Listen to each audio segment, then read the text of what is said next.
ठाकुर जी, बबलू देशमुख जी, stage पे senior नेता, India गठबंधन के नेता, कांग्रेस पार्टी के नेता, कांग्रेस पार्टी के हमारे प्यारे कार्यकर्ता, बब्बर शेर, टाइगर, आवाज तो सुनाई नहीं दी।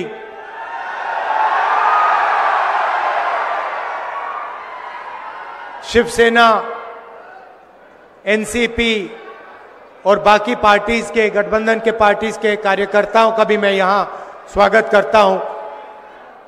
आप सबका नमस्कार।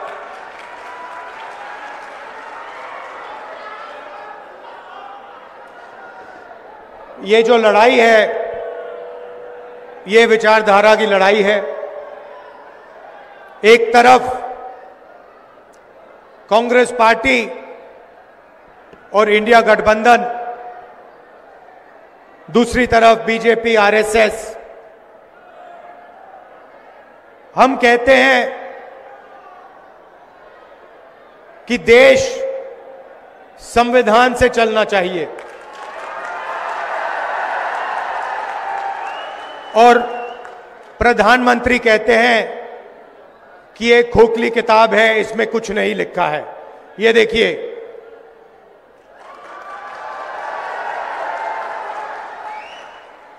ये किताब खोखली सिर्फ आरएसएस के कार्यकर्ताओं के लिए और बीजेपी के लोगों के लिए है। हमारे लिए ये इस देश का डीएनए है। इसके अंदर अंबेडकर जी की, फूले जी की, शिवाजी महाराज जी की, बुद्ध भगवान की, नारायण गुरु, बसवना, महात्मा गांधी, इन सब की सोच हमारे लिए इस किताब में है। और ये हमारे लिए एक नई किताब नहीं है, ये हमारे लिए हजारों साल पुरानी सोच है। और जो इसमें लिखा है उसी के लिए हजारों साल से हिंदुस्तान में लोग लड़ रहे हैं, मर रहे हैं।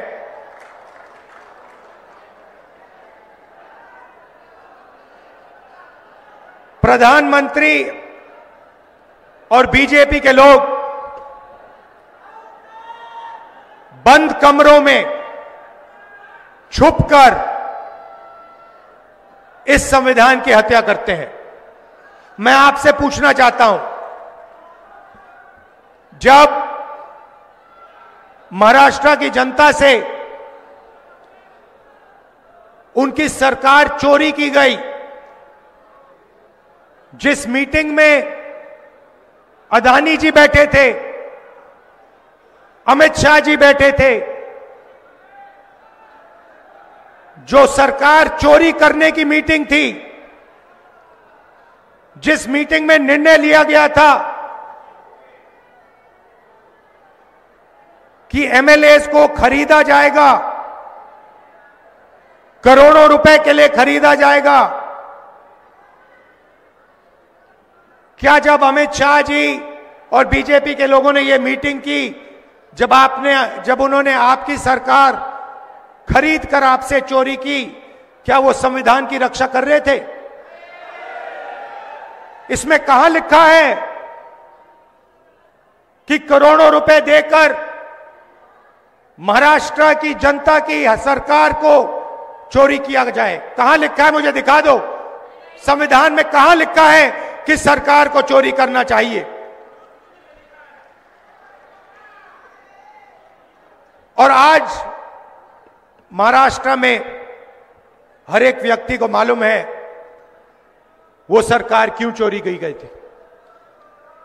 वो सरकार धारावी के कारण चोरी की गई थी, क्योंकि बीजेपी के लोग, नरेंद्र मोदी, अमित शाह, धारावी की जमीन महाराष्ट्र के गरीब लोगों की जमीन, 1,00,000 करोड़ रुपए की जमीन अपने मित्र गौतम अदानी को देना चाहते थे। इसीलिए महाराष्ट्र की सरकार आपके हाथों से चोरी की गई है और यह पूरा महाराष्ट्र जानता है,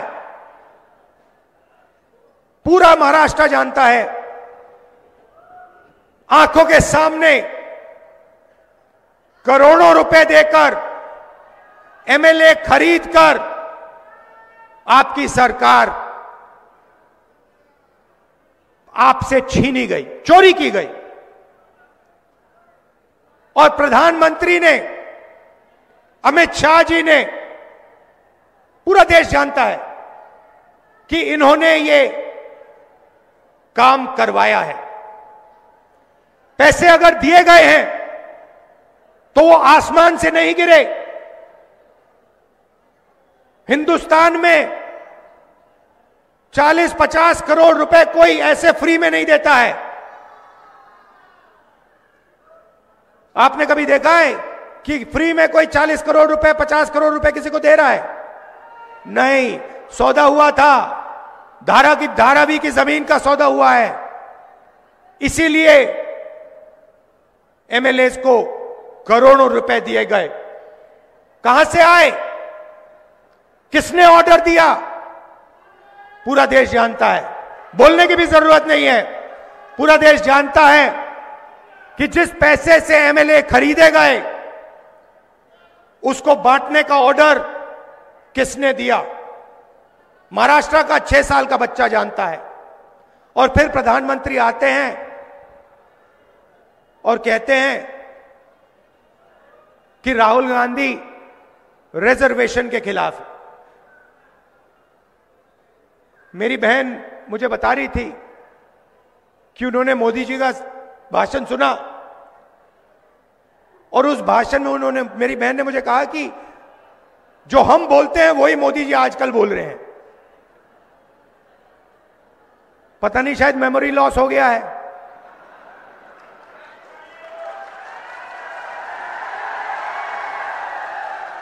जैसे अमेरिका का पूर्व राष्ट्रपति था, कभी कुछ बोलता था, कभी कुछ बोलता था, भूल जाता था, उसको याद दिलाना पड़ता था पीछे से, भैया आपको ये नहीं बोलना, आपको ये बोलना है।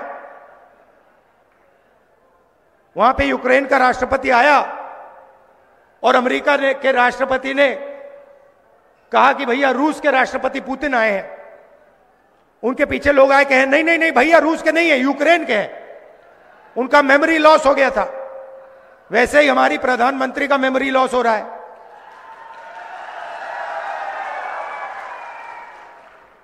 पता नहीं, शायद अगली मीटिंग में आपके पास आएंगे, कहेंगे भैया महाराष्ट्र की सरकार सोयाबीन के लिए 7,000 रुपए देती है प्रति क्विंटल। मैंने कहा कि बीजेपी कॉन्स्टिट्यूशन पे आक्रमण कर रही है।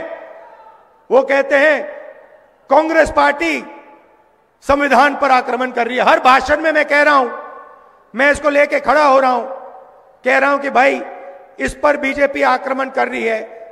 1 साल से मैं बोल रहा हूं। मोदी जी को पता लगा कि लोगों को गुस्सा आ रहा है तो मोदी जी कह रहे हैं, राहुल गांधी कह रहा है कि राहुल गांधी संविधान पर आक्रमण कर रहा है। मैं हर मीटिंग में कहता हूं कि 50% की रिजर्वेशन की जो दीवार है उसको हम तोड़ के परे कर देंगे।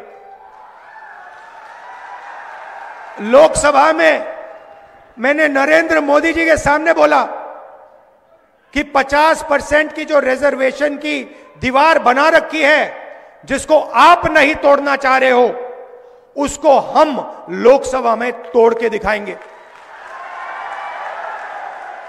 उनके सामने मैंने बोला, मेमोरी लॉस हो गई। मोदी जी कहते हैं राहुल गांधी रिजर्वेशन के खिलाफ है। राहुल गांधी, उनके सामने मैंने बोला कि मैं 50% की जो दीवार है उसे तोड़ने वाला हूं। कांग्रेस पार्टी, इंडिया गठबंधन उस दीवार को तोड़ेगी। और मोदी जी का मेमोरी लॉस हो गया, कहते हैं राहुल गांधी तो रिजर्वेशन के खिलाफ है। अगली मीटिंग में कहेंगे कि राहुल गांधी जाति जनगणना के खिलाफ है। मैंने उनके सामने बोला, मोदी जी जाति जनगणना कराइए। देश को पता लगना चाहिए कितने दलित हैं, कितने आदिवासी हैं, कितने पिछड़े वर्ग के लोग हैं। देश को पता लगना चाहिए कि इनकी भागीदारी कितनी है। आबादी, आप समझो, आप ताली बजा रहे हो मगर बात समझो। मैं 1 साल से हर भाषण में यह कह रहा हूं, मीडिया वाले दिखाते नहीं है, ये उनके हैं।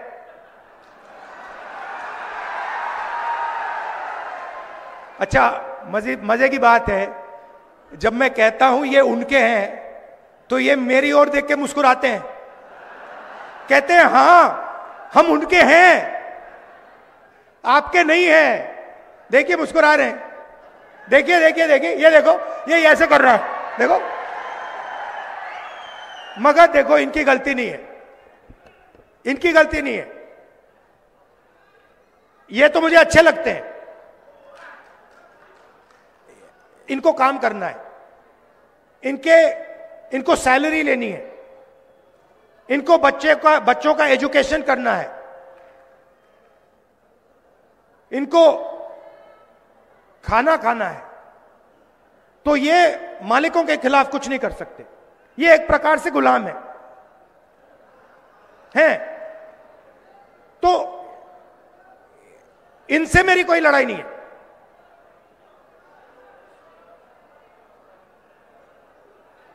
मगर ये हमारी बात कभी नहीं दिखाएंगे, 24 घंटा मोदी जी का चेहरा दिखाएंगे, हमारा भाषण कभी नहीं दिखाए। जैसे अभी मैंने बोला नरेंद्र मोदी जी का मेमोरी लॉस हो गया, ये कभी नहीं बताएंगे, सवाल नहीं उठता। आप देखना, आज शाम को टीवी देखना, कहेंगे मोदी जी की मेमोरी तो बड़ी जबरदस्त है, वो एक बार कुछ सुन लेते हैं तो 70 साल के लिए वो उसको भूलते नहीं है। और फिर उसमें जोड़ देंगे जब वो छोटे थे, झील में जाके वो मगरमच्छ से लड़े थे और मगरमच्छ को उन्होंने डुबाया। मगर जब गंगा जी में जाते हैं तो लगता है कि तैरना नहीं जानते हैं। तो मेरा कहना है कि लड़ाई संविधान की है। अंबेडकर जी की सोच, गांधी जी की सोच, बुद्ध भगवान की सोच, फूले जी की सोच, उसकी हम रक्षा कर रहे हैं। जब हम कहते हैं कि जाति जनगणना होना चाहिए, मैं आपसे पूछता हूं, क्या अंबेडकर जी जाति जनगणना के साथ होते या खिलाफ होते? साथ होते ना। फूले जी साथ होते खिलाफ होते? बुद्ध भगवान साथ होते खिलाफ होते? नारायण गुरु, बसवन्ना, महात्मा गांधी साथ होते खिलाफ होते? नरेंद्र मोदी खिलाफ है। नरेंद्र मोदी जाति जनगणना के खिलाफ है, क्योंकि अगर खिलाफ नहीं होता तो 5 साल 7 साल पहले वो इसको करवा देता। मगर नरेंद्र मोदी नहीं करवाना चाहता है, और आज मैं आपको ये बताने आया हूं क्यों। आपकी आबादी, पिछड़ों की आबादी 50% है कम से कम, दलित 15, आदिवासी 8, माइनॉरिटी 15, जोड़ दो तो 90% हो जाता है। और 90% आपकी आबादी है। जीएसटी आप देते हो। ये जो हमारी बहनें हैं, जब आप साड़ी खरीदते हो तो आप 18% जीएसटी अपने जेब से देती हो। जब आप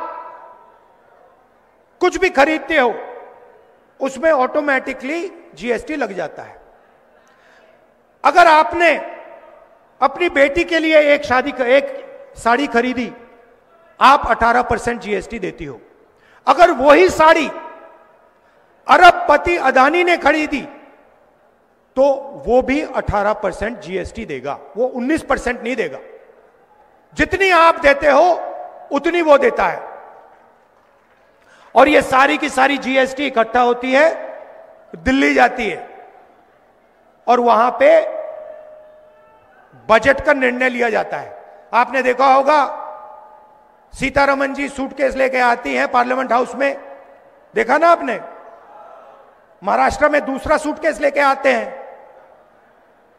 एमएलए वाला, वहां पे छोटा सा सूटकेस होता है, यहां पे बहुत बड़ा होता है। छोटा सा सूटकेस लेके जाती हैं और बजट पेश करती हैं। तो मैंने पता लगाया कि ये जो बजट है आपके जीएसटी का बजट, इसको कौन बनाता है? पता लगा कि 90 अफसर इस बजट को बनाते हैं। 90 अफसर सारे के सारे फाइनेंशियल निर्णय लेते हैं। महाराष्ट्र में कितना पैसा आएगा, सड़कों में कितना जाएगा, रेलवेज में कितना जाएगा, अग्निवीर होगा या नहीं होगा, सारे के सारे निर्णय 90 ब्यूरोक्रेट लेते हैं, आईएएस अफसर हैं। मैंने उनकी लिस्ट निकाली और मैंने कहा पता लगाते हैं कि 90 में से दलित कितने, आदिवासी कितने, पिछड़े वर्ग के कितने, और यह भी पता लगाते हैं कि जब धन बढ़ता है तो कितने रुपए का निर्णय आदिवासी अफसर लेते हैं, कितने का दलित लेते हैं, कितने का पिछड़े वर्ग लेते हैं। आज मैं आपको ये बताना चाहता हूं, दलितों की आबादी 15%, 90 अफसर में से 3 आपके, और 3 अफसर अगर बजट में 100 रुपए बढ़ता है तो 3 अफसर पूरा मिलाकर 100 में से 1 रुपये का निर्णय लेते हैं। दलितों की आबादी 15%, बजट में दलितों की भागीदारी 1 रुपया 100 रुपए में से।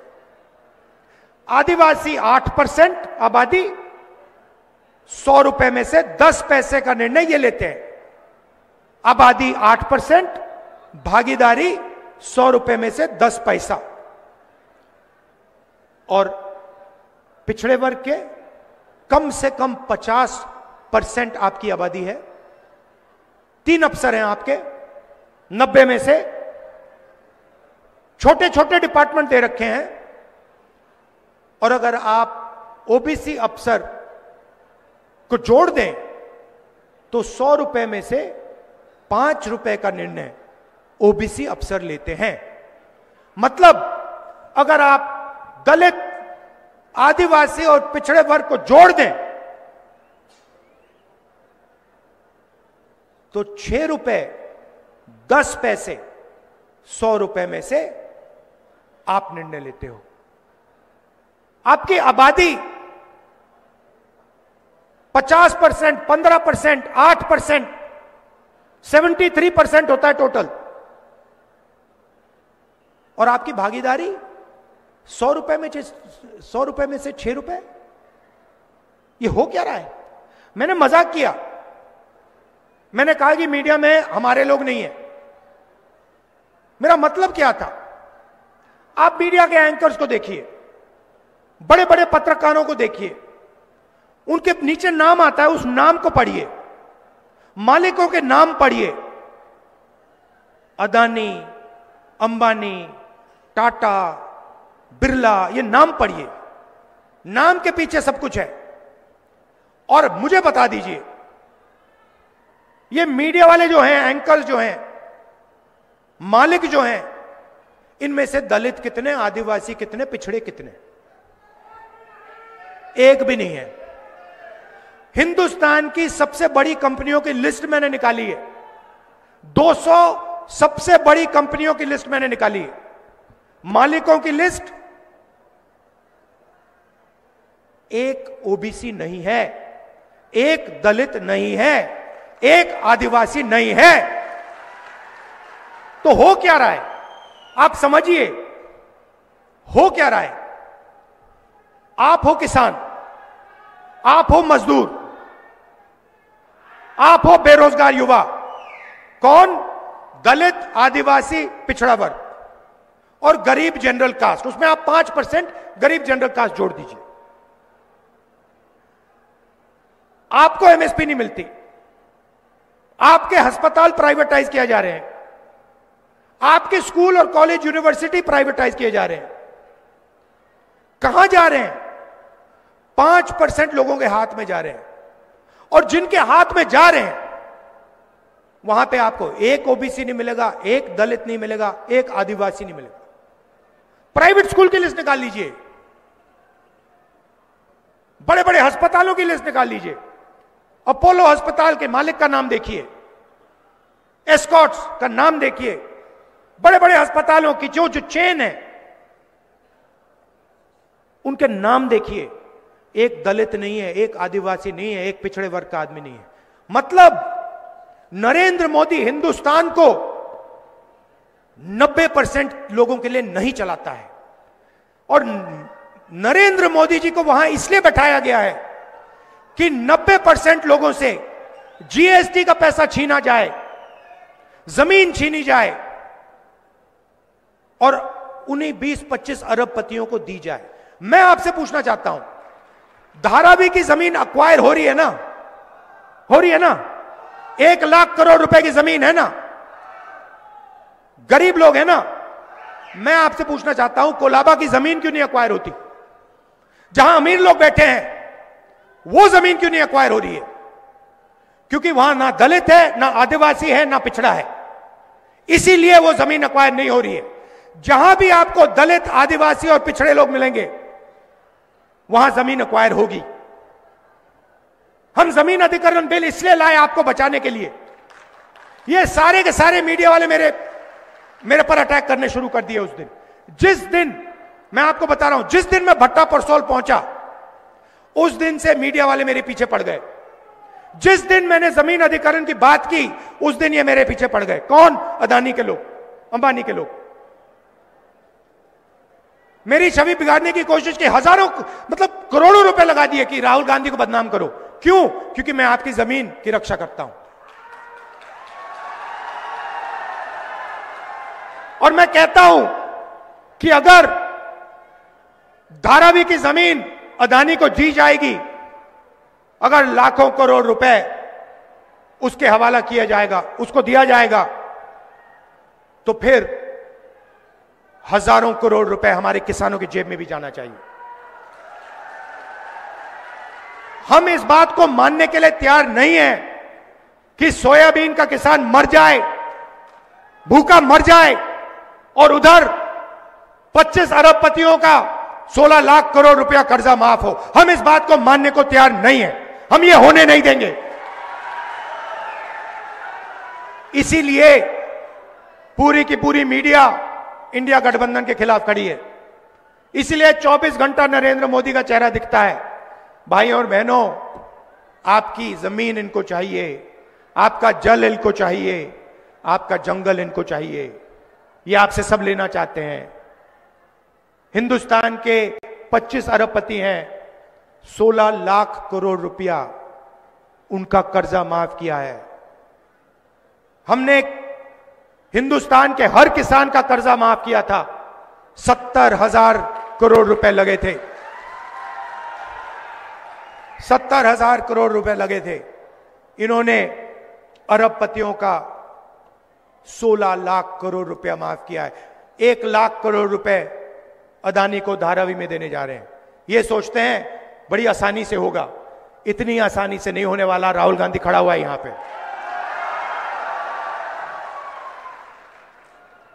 तो यही सवाल है, कॉन्स्टिट्यूशन में कहीं नहीं लिखा है कि दलितों की, पिछड़ों की, मजदूरों की, गरीबों की जमीन छीनकर 25 अरबपतियों को दिया जाएगा। कहीं नहीं लिखा है। मुझे दिखा दो, मुझे दिखा दो या कहां लिखा है इस किताब में कि अरबपतियों का 16 लाख करोड़ रुपए माफ होना चाहिए।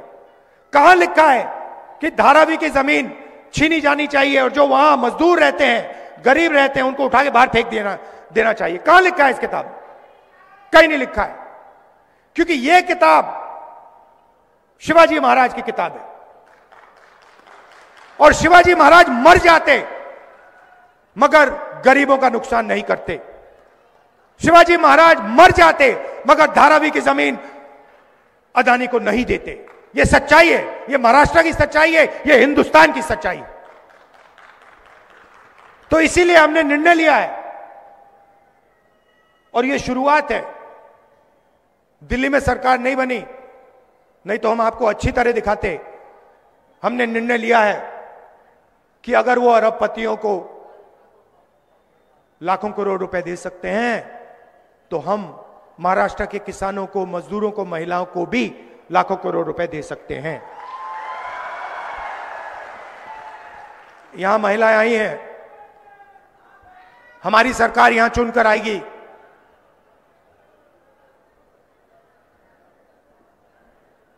दिसंबर में आप सुबह जगेंगी और कहेंगी कि चलो देखते हैं बैंक अकाउंट में कितना पैसा है, और आपको पता लगेगा कि इंडिया गठबंधन की महाराष्ट्र की सरकार ने महीने का 3,000 रुपए आपके बैंक अकाउंट में डाल दिया है। आप अपने बच्चों से जाके कहेंगी 3,000 रुपए हमारे बैंक अकाउंट में इस महीने के लिए आएगा, और आपके बच्चे आपसे कहेंगे मम्मी अगले महीने भी 3,000 रुपए हमारे बैंक अकाउंट में आएगा, उसके बाद भी आएगा, उसके बाद आएगा, हर महीने पहली तारीख 3,000 रुपए हमारे बैंक अकाउंट में, हमारे गरीब परिवार के बैंक अकाउंट में इंडिया गठबंधन की सरकार डालेगी। जैसे नरेंद्र मोदी जी अदानी जी के बैंक अकाउंट में पैसा डालते हैं, 1 अरबपति के बैंक अकाउंट में डालते हैं, वैसे ही हम हजारों लाखों महाराष्ट्र की महिलाओं के बैंक अकाउंट में पैसा डालने जा रहे हैं।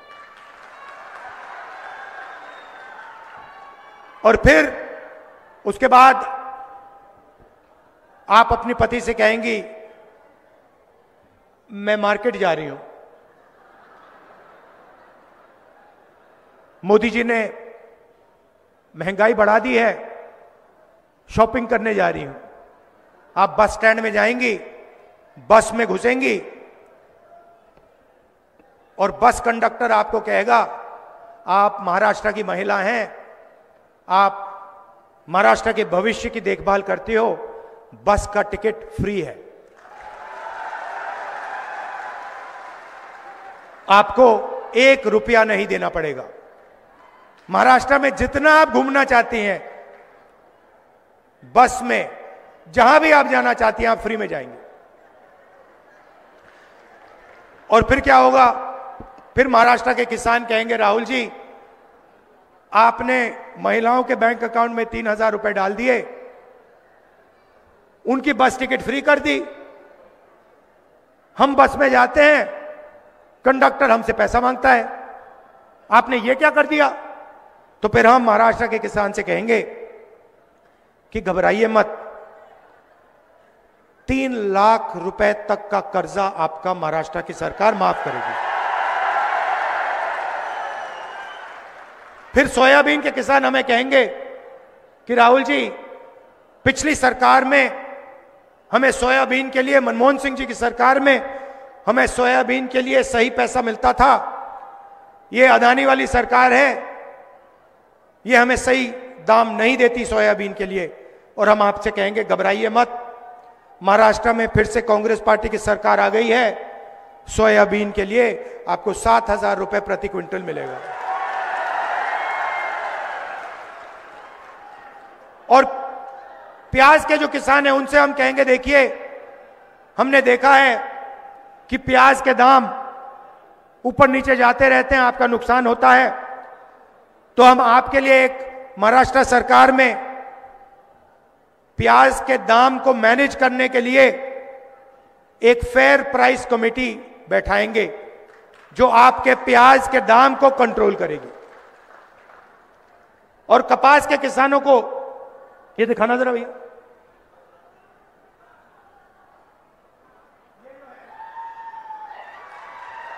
ये जो है ये महाराष्ट्र के किसान की मेहनत है, जो जैसे मोदी जी अदानी जी को फ्री में पैसा देते हैं ना, ये फ्री में नहीं बनता, ये मेहनत से बनता है, ये खून पसीने से बनता है। इसीलिए हम कपास के किसान को महाराष्ट्र में सही मिनिमम सपोर्ट प्राइस देने जा रहे हैं। बैठ जाइए। जाति जनगणना की मैंने बात की, दूध का दूध पानी का पानी कर देंगे। महाराष्ट्र में कास्ट सेंसस होगा, पिछड़े वर्ग, दलित, आदिवासियों को पता लगेगा कि महाराष्ट्र में उनकी कितनी भागीदारी है, उनकी कितनी जमीन है, कौन सी संस्थाओं में उनके लोग हैं, कौन सी संस्थाओं में उनके लोग नहीं हैं। ये सब हम आपको इंफॉर्मेशन, डेटा, 21वीं सदी का डेटा हम आपको पकड़ा देंगे। गरीब लोग बीमार होते हैं, प्राइवेट अस्पताल में जाते हैं, स्टेंट लगती है, वाल्व चेंज होता है, ऑपरेशन होता है, दवाई लेनी पड़ती है, पता लगता है लाखों रुपए खर्च हो गए। मैंने आपको पहले बताया कहां जा रहे हैं। दलित, आदिवासी, पिछड़े वर्ग के जेब से अरबपतियों की जेब में जा रहे हैं। मगर बीमार होते हो तो खर्च करना पड़ता है। राजस्थान में जब हमारी सरकार थी, हम एक योजना लाए, उसने लाखों लोग की जिंदगी बदल दी। योजना क्या थी? कोई भी इलाज गरीब व्यक्ति को करना हो, स्टेंट लगवानी हो, पेट का ऑपरेशन करवाना हो, वाल्व बदलना हो, कैंसर की सर्जरी करनी हो,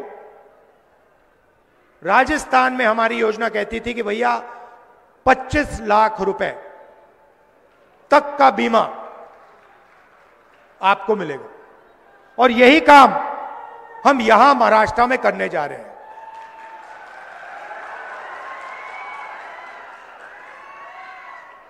इस भीड़ में कोई भी बीमार हो, और अभी होंगे लोग जिनको ऑपरेशन करवाना हो, हाई बीपी हो, स्टेंट की जरूरत हो, फ्रैक्चर हो जाए, सर्जरी करनी हो, आप सब लोगों को, महाराष्ट्र में सब लोगों को बता रहा हूं, हमारी सरकार आएगी, आप प्राइवेट अस्पताल में जाओगे और वहां 25 लाख रुपए की सर्जरी, 25 लाख रुपए तक की सर्जरी आप फ्री में करवाओगे। महाराष्ट्र की सरकार 25 लाख रुपए का बीमा आपको देगी। यह हमने राजस्थान में किया है, बड़ा सक्सेसफुल स्कीम था, बहुत फायदेमंद स्कीम था, वही हम यहां महाराष्ट्र में आपके लिए करने जा रहे हैं।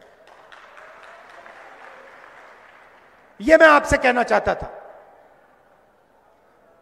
हम रक्षा इसकी करते हैं, हम रिजर्वेशन को 50% से ज्यादा बढ़ाएंगे, हम जाति जनगणना करेंगे,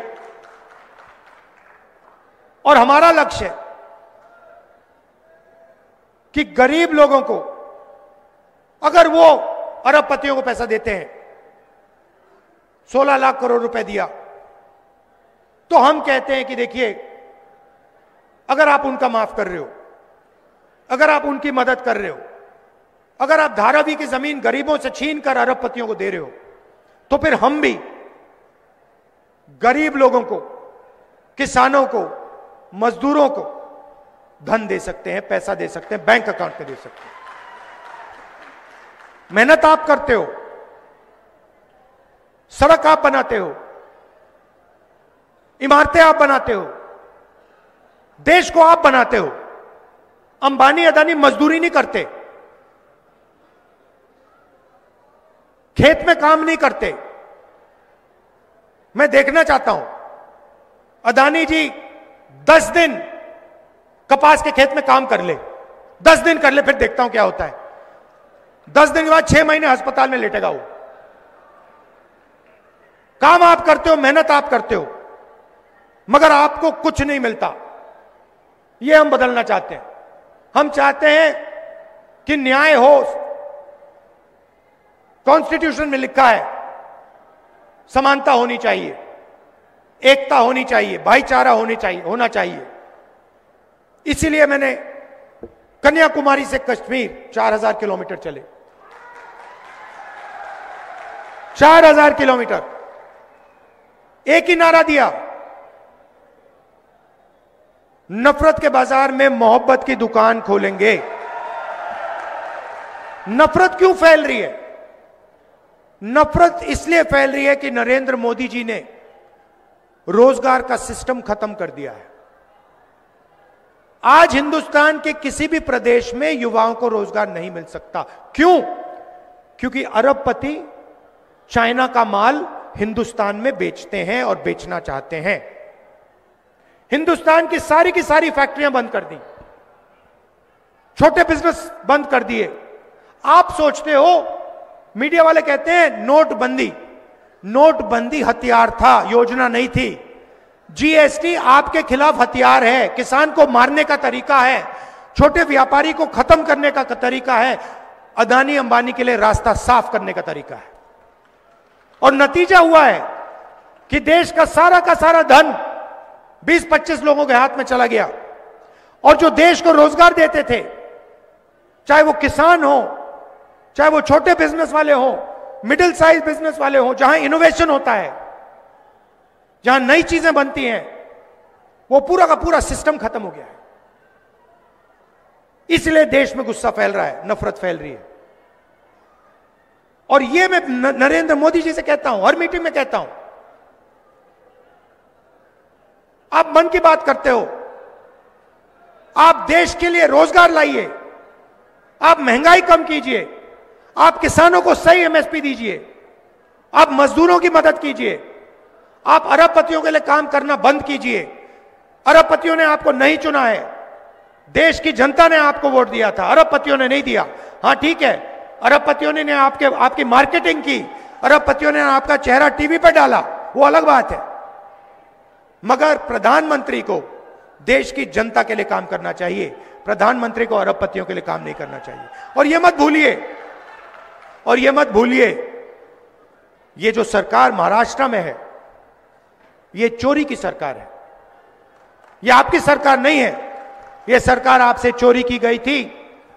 और ये संविधान के खिलाफ बनी हुई सरकार है। लड़ाई संविधान की है, लड़ाई रिजर्वेशन की है, लड़ाई जाति जनगणना की है, लड़ाई सही एमएसपी की है। आप दूर दूर से आए, दिल से आपका धन्यवाद करना चाहता हूं। आपने कष्ट उठाया, 1-2 घंटे चल के आप आए, बस में आए, दिल से आपका धन्यवाद करता हूं। नमस्कार, जय हिंद, जय महाराष्ट्र।